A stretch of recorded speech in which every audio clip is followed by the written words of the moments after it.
मतलब मौलाना तारिक मकसूद साहब के लोगों को ये बात तो समझ में आ गई कि 4 निकाह कर सकते हो या 4 निकाह जायज़ है, लेकिन उनके द्वारा ये कही गई ये वाली बात कि भाई निकाह को आसान कर दो या दहेज मत लो, किसी को समझ में नहीं आई।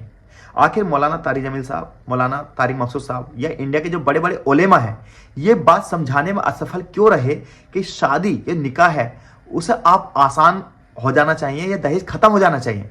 हालांकि ऐसा नहीं है, इन्होंने कोशिश नहीं की, बहुत कोशिश की। मौलाना तारिक जमील साहब की बहुत सारी वीडियो मिल जाएंगी, मौलाना तारिक मकसूद साहब की बहुत सारी वीडियो मिल जाएंगी दहेज के ऊपर, लेकिन जो वीडियो वायरल होती हैं वो कौन सी होती हैं कि भाई आप 4 निकाह कर सकते हो, 3 निकाह कर सकते हो।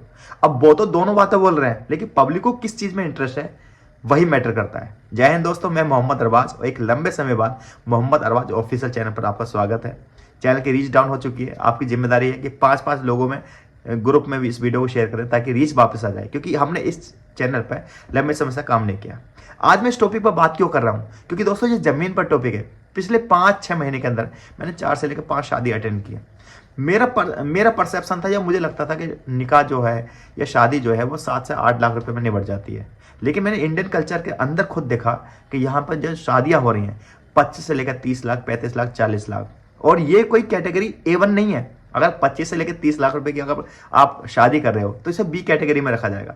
इससे अच्छे कर रहे हो तो आप B+ में, और उससे भी अच्छे कर रहे हो A में। यानी अगर आप 20 से 25 लाख की निकाह करते हैं उसमें भी आप छोटी मोटी कार कह सकते हो, लेकिन आप क्रेटा या बड़ी कार आप दोगे तो वो बजट आपका 30 से लेकर 35 लाख हो जाता है। यानी कहीं ना कहीं लग रहा है कि एग्जैक्टली शादी नहीं हो रही बल्कि बिजनेस हो रही है। और जब हम बिजनेस की बात करते हैं तो अगर आप देखोगे सबसे ज़्यादा जो डाइवोर्स हुए हैं, 2015 की रिपोर्ट आई है, मैं 2022 से 23 की बात नहीं कर रहा हूँ, तो ये डाइवोर्स रेट लगातार बढ़ते जा रहे हैं। हालांकि सुकून वाली बात यह है कि इंडिया में डाइवोर्स रेट अभी भी बहुत कम है, लेकिन इंडिया के अंदर बात करूं तो ये लगातार बढ़ते जा रहे हैं 2015 तक। और अगर मैं डाइवोर्स की बात करता हूं तो इसके इंडिया के अंदर सबसे ज़्यादा जो डाइवोर्स हुए हैं वो मुंबई राज्य में हुए हैं, उसके बाद दोबारा गुजरात में हुए हैं। तो यहाँ मैं क्यों बात कर रहा हूँ कि अगर मैं मुंबई की बात करूँ तो सबसे ज़्यादा टैक्स जाता है, यानी आप ये कह सकते हो कि वो वहाँ से टैक्स जाता है और वो इकोनॉमी मजबूत है। गुजरात की बात करो तो वहाँ सबसे ज़्यादा पैसे वाले लोग हैं, चाहे वो अंबानी हों, चाहे वो अडानी साहब हों, चाहे हमारे मोदी जी वहाँ से हैं, हमारे अमित शाह वहाँ से हैं। यानी गुजरात कहीं ना कहीं इस देश को चलाता है। तो आप ये कह सकते हो कि टॉप 5 में अगर मुंबई और आप गुजरात को रखोगे तो क्या इसका मतलब ये माना जाना चाहिए कि शादी अब एक बिजनेस बन चुका है? इसी पर हम बात करेंगे। लेकिन अगर थोड़ा मैं पीछे लौट कर आऊं तो क्या जो उलेमा है, क्या ये मौलाना है, क्या इन्होंने मेहनत नहीं की? मेहनत की, जमीन पर मेहनत की। मैं बताऊं आपको कि केवल खुतबों में बात नहीं करी, अब तो जमीन पर जाकर जो बड़े बड़े उलेमा हैं वो ये कह रहे हैं कि भाई निकाह को आसान कर दो, दहेज को खत्म कर दो। और इन्होंने ऐसी कोशिश की कि ऐसी बहुत सारी वीडियो वायरल हुई होंगी, ऐसी बहुत सारी न्यूज़ देखी होगी आपने, जहां पर अमृतसर में ये कह दिया गया कि अगर आप बारात में, मतलब बारात में बैंड बाजा लेकर आए, या बारात का एग्जैक्ट मीनिंग है कि आप ज़्यादा बारातियों को लेकर आए या आपने वहां पर डीजे रखा तो हम निकाह नहीं पढ़ाएंगे। और ऐसा हुआ भी, लेकिन इसका जमीन पर ज़्यादा कोई गहरा असर नहीं पड़ पाया। क्यों? क्योंकि ये है मोटिवेशन बाहर की। लेकिन लोगों के दिमाग में अगर दहेज लेने की सोच ये है कि यार मुझे दहेज लेना है, तो उसे आप कौन चेंज कर सकता है? दहेज लेने का आपका तरीका बदल जाता है। जैसे मान लीजिए एग्जैक्टली कोई इंसान, शरीफ इंसान है, वो दहेज नहीं मांग रहा। आजकल के शरीफ इंसान क्या है, वो दहेज नहीं मांग रहे, बट वो ये कह रहे हैं कि यार ठीक है यार, हम नहीं मांग रहे, बट वो जो देंगे वो खुशी खुशी रख लेंगे। और एग्जैक्टली बहुत सारे लोग पॉइंट आउट करेंगे यार केवल आप लड़कों की बात करो, लड़कियां भी तो लड़कों के अंदर ये ढूंढती हैं कि यार पढ़ा लिखा होना चाहिए या गवर्नमेंट जॉब होना चाहिए। ये भी एक समस्या है और आजकल समस्या ये ज़्यादा है। लेकिन आज जो मैं एड्रेस कर रहा हूँ वो मैं दहेज की बात कर रहा हूँ। और मैं ये कहना चाह रहा हूँ कि आखिर ये बड़े बड़े उलेमा है, इनका असर क्यों नहीं हो रहा? क्या ये असफल हो गए? तो सबसे बड़ी बात ये आती है, क्या कहीं ना कहीं हमारे ऊपर जो कमांड है क्या वो उलेमा की है? तो यस, हमारे ऊपर जो कमांड है वो कहीं ना कहीं उलेमा की है। हम भले से जुम्मे के दिन नमाज पढ़ना जाएं या जुम्मे से अलावा ना जाएं या हफ्ते में एक बार नमाज पढ़ना जाएं, लेकिन आपको इस बात को एग्री करना पड़ेगा कि कहीं ना कहीं हमारे ऊपर जो कमांड है, हमारे ऊपर जो कहीं ना कहीं पकड़ है वो उलेमा की होती है। लास्ट में हम उन्हीं की बात को मानते हैं। यानी कहीं ना कहीं जो इन्फ्लुएंस होता है हमारे पर वो उलेमा का होता है। अब सबसे बड़ा सवाल आता है कि आखिर क्या वजह है कि ये बड़े बड़े जो लोग हैं वो भी दहेज को खत्म नहीं कर पा रहे? इसका एग्जैक्ट मीनिंग है कि कहीं ना कहीं अंदर से इंसान को मोटिवेट नहीं किया गया या उसकी एग्जैक्ट डेफिनेशन नहीं बताई गई। जैसे मैं आपसे पूछता हूं कि हम बोलते हैं शादी, जब हम कहते हैं किसी से शादी कर लो, सबसे पहले आपके दिमाग में क्या आता है? मान लीजिए आप एक अच्छे पैसे वाले हैं, मेरी वीडियो देख रहे हैं, लेकिन अगर आपसे कोई इंसान आकर कहता है, लड़की से, लड़के से, या आपके माँ बाप से आकर कहता है कि आप शादी कर लो, तो आप कितने भी फाइनेंशियली साउंड हो तो आपका जवाब होगा यार अभी टाइम चाहिए। आई नीड सम टाइम, चाहे वो 1 महीना चाहिए, 2 महीना चाहिए, 1 साल चाहिए, 2 साल चाहिए, 3 साल चाहिए। क्योंकि शादी से हमारे दिमाग में एक परसेप्शन क्या आता है कि अभी घर नहीं है, अभी अच्छी जॉब नहीं है, अभी आप सेटल नहीं हुए हो। एक दूसरा परसेप्शन ये भी कह सकते हो कि इंडिया के अंदर ये डाला गया कि जब तक आप सेटल नहीं हो तो आप शादी नहीं कर सकते। ये एग्जैक्ट आता है कि भाई जब तू खुद नहीं करता तो लड़की को क्या खिलाएगा। दूसरा कि जब शादी आप बोलते हो दिमाग में एक परसेप्शन आता है कि कभी घर नहीं बना और अभी पैसे नहीं है, एक पिक्चर दिमाग में आती है। लेकिन जब आप किसी से ये कहते हो निकाह कर लो, निकाह का मतलब विवाह कर लो या निकाह कर लो, तो आपके दिमाग में क्या आता है, यार लड़की नहीं मिल रही यार।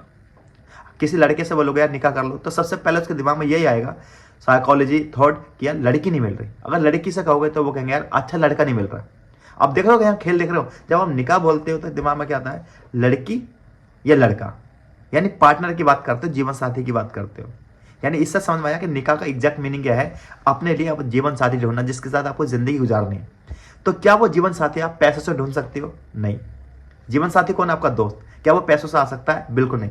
लेकिन जब किसी आपसे आप बोलते हो शादी कर लो, तो दिमाग में क्या पिक्चर आती है कि घर नहीं है यार, 200 लोग आएंगे, क्या खिलाएंगे, अभी अच्छा हमारे पास ये नहीं है, हमारे पास कार नहीं है, हमारे पास ये चीज़ नहीं है। या अगर लड़की वाले से कहोगे शादी कर लो लड़की की, तो क्या कहोगे, अभी दहेज के लिए पैसे नहीं है, हमारे पास सोना नहीं है, हमारे पास ये नहीं है, ये नहीं है, ये नहीं है। यानी यहाँ से क्लियर समझ में आ गई कि आज से 20 साल पहले, 30 साल पहले, 40 साल पहले या पहले समय में निकाह बहुत आसान था। क्योंकि निकाह का एग्जैक्ट मीनिंग है आपको जीवन साथी ढूंढना। और यहाँ में अगर मैं हिंदी की भी बात करूँ, क्योंकि इंडियन कल्चर की बात कर रहे हैं, तो यहाँ पे विवाह की बात करो। आप किसी से कहो यार विवाह कर लो, यार मतलब इसको लड़की का वो करना है, तो वो ये दिमाग में आएगा यार लड़का ढूंढ रहे हैं कोई या लड़की ढूंढ रहे हैं। मैं संस्कृत की बात कर रहा हूँ। तो अब सवाल है कि शादी का एग्जैक्ट मीनिंग क्या है। शादी बना है 7 + ई से, और शाद का मतलब होता है खुशी। शाद का मतलब है खुशी, और खुशी के पल को सेलिब्रेट करने को बोलते हैं शादी। जैसे मैं एग्जांपल देता हूं आपको कि निकाह का और शादी का दूर दूर तक कोई ताल्लुक नहीं है। निकाह है आपने अपने लिए जीवन साथी ढूंढा और उससे आपने कांटेक्ट किया कि आज के बाद तुम मेरी जो है मतलब आप मेरी पार्टनर हो, हम दोनों जो है जिंदगी साथ गुजारेंगे, ये है निकाह। ठीक है। और शादी है उस निकाह के मौके को सेलिब्रेट करना। देखिए अगर आपसे पूछा जाए कि मान लीजिए आपके पास 20,000 का बजट है और वहां पर आपने निकाह कर लिया, तो और आपसे कहा जाए कि भाई इसका सेलिब्रेशन करना है बट आपके पास पैसे नहीं है, तो आप क्या कहोगे, यार ये तो जरूरी नहीं है। कॉन्सेप्ट समझ रहे हैं? मैं इसको बहुत आसान कर देता हूँ कि मान लीजिए आपके पास जॉब नहीं है, आप जॉब नहीं करते और आप घर से बहुत गरीब हो, और या आप स्टूडेंट हो, आप सिंपल मोबाइल चलाते हो, आप पे एंड्रॉइड भी नहीं है, कंपनी में जॉब लगी आपकी और डिलीवरी बॉय की लगी या कहीं की लगी, और उन्होंने कहा कि यार आपके पास ना एटलीस्ट एक मोबाइल तो होना चाहिए 10 से 12 हज़ार का, जिसमें व्हाट्सएप हो। क्यों? लोकेशन भेजने के लिए, कहीं आपको जाना है या आना है, या पिक्चर खींचने के लिए, वीडियो लेने के लिए। अब आपके पास 12,000 रुपये भी नहीं है, फिर आपने क्या किया, कहीं से पैसे इकट्ठे करे और 12,000 का मोबाइल ले लिया, क्योंकि वो आपकी नीड है, ज़रूरत है, जिससे आपकी जॉब मिलेगी, आप सर्वाइव होगे, आपकी रोजी रोटी चलेगी। अब कोई इंसान आके कहे कि यार भाई इस जो 12,000 का मोबाइल लेकर आए हुए हैं, हमें कम से कम 15,000 की पार्टी चाहिए, या एटलीस्ट 12,000 की पार्टी और चाहिए, या 10 गुना की पार्टी और चाहिए आपसे, तो आपको यार कैसी नॉनसेंस बात कर रहे हो, कोई सेंस है इस बात का? भाई मेरे लिए मोबाइल जरूरी है, इसकी पार्टी जरूरी नहीं है। यही कॉन्सेप्ट है कि हमारे लिए ये निकाह जरूरी है। जिसके पास है तो कोई बात नहीं, सेलिब्रेशन कर सकता है। निकाह के सेलिब्रेशन करने को ही हम शादी बोलते हैं। यानी शादी का निकाह से दूर दूर तक कोई कॉन्सेप्ट नहीं है, क्योंकि शाद का मतलब था खुशी, कि आज मेरा निकाह हुआ, खुश हुए, यार वलीमा करा रहे हैं। लेकिन यार मेरे पास अभी इतना बजट नहीं है यार, 50,000 का बजट है, मैं इतना करूंगा। लेकिन आप 6 लाख रुपए उधार लेकर के या 10 लाख रुपए उधार लेकर के आप कर रहे हो, पहली चीज। दूसरी चीज और आसान कर देता हूं, जब आप निकाह की बात बोलते हो कि मुझे निकाह करना है, तो सबसे पहले आपके दिमाग में आता है पार्टनर, कि पार्टनर मेरा ढूंढना चाहिए और पार्टनर अच्छा होना चाहिए। एग्जाम्पल के तौर पर जैसे आप हो, लड़का या लड़की जो भी इस वीडियो को देख रहे होंगे, आपके 5-6 दोस्त होंगे, लेकिन कोई एक खास होगा जिससे आप अपने दिल की बात शेयर कर सकते हो। उसे आप लंगोटिया यार बोल सकते हो, यो चैम हो सकता है, कोई भी हो सकता है जिससे आप हर बात शेयर कर सकते हो। आपको वाइब्स आती होगी, इसके लिए आपको अच्छा लगता होगा। मान लीजिए आप दोनों ने टूर प्लान किया, क्या चलो नैनीताल का टूर करते हैं साथ में। या मान लीजिए मेरा कोई दोस्त है, मेरा बचपन का दोस्त है और मेरा तो यूट्यूब पे वीडियो बनाने का काम है, मैंने कहा चलो नैनीताल चल रहे हैं। मैंने सोचा यार इस महीने ब्लॉग भी बना लूंगा और दोस्त के साथ घूम भी आऊँगा, और वो दोस्त एग्री भी हो गया। एंड टाइम पे उसने कहा यार अरबाज मैं नहीं जा सकता, अब मुझे तो जाना है क्योंकि मेरा ब्लॉग का काम है। मैंने यार तू नहीं जा सकता, कोई दिक्कत नहीं। अब मैं उसकी जगह किसी और को ले गया, कंप्रोमाइज, क्योंकि यार जिंदगी तो कटनी है, मुझे जाना तो है ब्लॉग बनाने के लिए। तो बट क्या मुझे नैनीताल के सफर का मजा आएगा? नहीं आएगा ना। सोचूंगा यार दोस्त होता तो अलग वाइब्स होती, तू तड़क बोलता, गाली देता, मजे आते, खाना खाते, ये करते वो करते, अपने कुछ राज की बात बताता, उससे कर लेता। बट यार वो गया नहीं, उसकी जगह मैं किसी और को ले गया। यार इससे मैं खुला हुआ नहीं हूँ। ये जो दोस्त साथ में आया ना, ये दोस्त नहीं, एग्जैक्टली जरूरत है। तो जरूरत से जिंदगी चलती है? नहीं चलती। जिंदगी दोस्त के साथ चलती है। इसी तरीके से जो निकाह का कॉन्सेप्ट है वो है अपने लिए जीवन साथी ढूंढना, हम सफर ढूंढना। और हम सफर आप पैसों से नहीं ढूंढ सकते। ऐसा कभी नहीं हो सकता कि आप सोचो कि मैं पैसे से जीवन साथी ढूंढूं। मीन ये है कि आप हर जगह बिजनेस करो, लेकिन जो रिश्ता है ना शादी वाला, ये जो निकाह वाला है, यहाँ बिजनेस मत करो। क्योंकि अगर आप बाहर से थके हुए हो, सोच कर सोचिए कि अगर आप एक दुकानदार हैं, आप 50 लोगों को अटेंड करते हैं और 50 लोगों के माइंड अलग है, आप पूरे दिन थके हुए हैं, स्ट्रेस है, आप घर आते हो और घर आप वहां भी थके हुए हो, जिंदगी क्या होगी? आपकी बेकार हो जाएगी। बाहर थके हुए हो, घर से थके हुए नहीं, घर से आपको मॉरली सपोर्ट मिल रही है, भाई आपसे बड़ा कोई राजा नहीं है। बाहर आप ठीक हो, घर आप में कलेश है, तो भाई आपसे बुरा कोई नहीं है। मेन कहने का मतलब है आपको खुद ही ये नियत करनी है अपने अंदर से कि भाई मुझे हर रिश्ते में बिजनेस कर लूंगा, लेकिन जो वाइफ वाला रिश्ता है ना, यहाँ मैं बिजनेस नहीं करूंगा।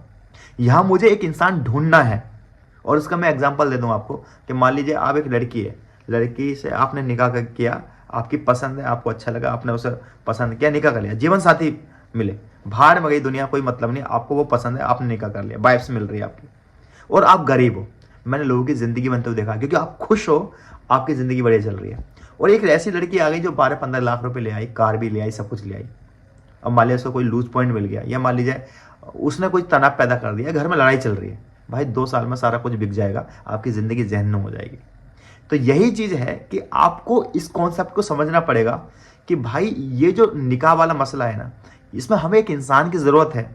आप किसी भी मैरिड इंसान से पूछ लो, जिसने दहेज लिया हो, जिसने मनपसंद शादी करी हो, या किसी से पता कर लो, लास्ट में हर इंसान की एक फितरत है, वो अपना जो पार्टनर है लॉयल चाहते हैं। एक इंसान 10 जगह मुंह मार ले, लेकिन वो चाहता है मेरी जो वाइफ है, मेरी जो जीवन साथी है, वो लॉयल होनी चाहिए।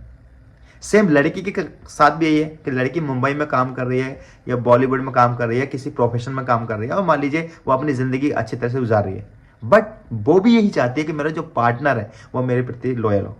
ये साइकोलॉजी फितरत है इंसान की, कि इंसान की फितरत है कि वो ये चाहता है कि मेरा पार्टनर जो है वो ईमानदार हो। पैसा एक वक्त के लिए 1 साल 2 साल 3 साल तो काम करेगा, लेकिन उसके बाद जो काम आती है ना चीज, वो लॉयलिटी काम आती है। इसलिए अल्लाह ने, रब ने फरमाया कि हमने आपके जोड़े बनाए।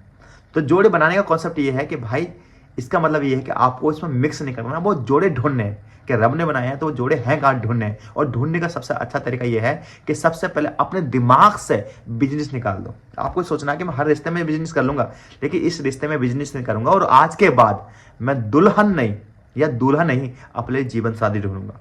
क्योंकि दुल्हन तो आप 20-25 लाख रुपए में ला सकते हो, या दूल्हा तो आप 25-30 लाख रुपए में ला सकते हो, या उसे आप पैसे देकर ले सकते हो। लेकिन जीवन साथी ढूंढने के लिए आपको वहां पैसा काम नहीं आएगा, वहां आपकी नियत काम आएगी, और वहां ये काम आएगा कि आपकी सोच क्या है, इसके लिए सेल्फ रेस्पेक्ट क्या है। आई होप दोस्तों ये वीडियो आपको पसंद आई होगी। मेरा कहने का मतलब यही था कि बड़े बड़े ओलेमा इस पर बात कर रहे हैं, लेकिन वो यही कहना चाह रहे हैं कि दहेज मत लो। जब आप किसी से मना करते हो तो वो इंसान नहीं मानता, लेकिन जब आप उस इंसान के दिमाग में ये चीज़ डाल देते हो कि भाई आप पार्टनर ढूंढ रहे हो, और पार्टनर कभी पैसों से नहीं मिल सकता। आपको पैसों से हर चीज़ मिल सकती है। आप चाहोगे कोई इंसान आपको पैसे के दम पर आपकी इज्जत करे, तो वो आपके मुंह पर इज्जत कर सकता है, लेकिन वो अंदर से इज्जत नहीं करेगा। आई होप ये वीडियो आपको पसंद आई होगी। ज़्यादा से ज़्यादा इस वीडियो को शेयर करें। जय हिंद, अपना ख्याल रखें, और साथ ही साथ इस चैनल को जरूर सब्सक्राइब करें।